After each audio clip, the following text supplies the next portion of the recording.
Здравейте! Защо Франция наскоро обяви, че ще забрани продажбите на iPhone 12 след като не преминат тест за безопасност? И така, какво точно не е наред с телефона? И трябва ли хората по света да продължават да го използват? Тестът във Франция, който предизвика забраната, измерва специфичните за устройство степен на поглъщане на SIR. Това е количеството радиация, погълнато от тялото на човек от продукт.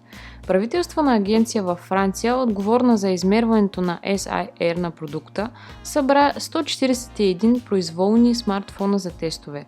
От тях беше установено, че два надвишават законовата граница на излагане на радиация, като и двата са модели iPhone 12. След това може да звучи така, сякаш вашият iPhone 12 може да ви причини рак, но това не е, което Франция откри при техните тестове. За разлика от радиацията от рентгеновите лъчи или гама лъчи, които могат да причинят промени в клетките в човешкото тяло, радиочестотните вълни от телефоните не са способни на такива щети, предотвратявайки всякакви потенциални ефекти, причиняващи рак. Въпреки че това не означава, че тези вълни не могат да нанесат никакви щети.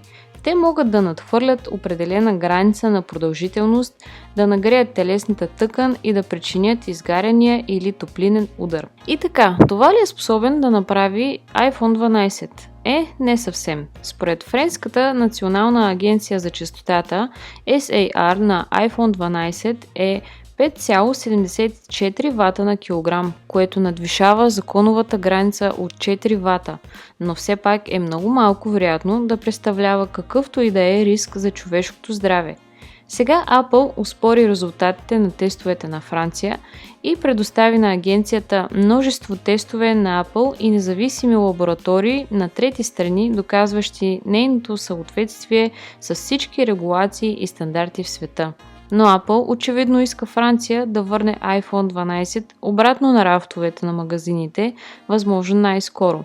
Така че те обещаха да издадат софтуерна актуализация за устройството, което ще намали неговия SAR до подзаконовия лимит на страната. Не сме сигурни кога точно това ще бъде налична актуализация, но ако използвате iPhone 12, изглежда най-лошото, което може да направи, е леко да загрее кожата ви, вместо да увеличи риска от рак.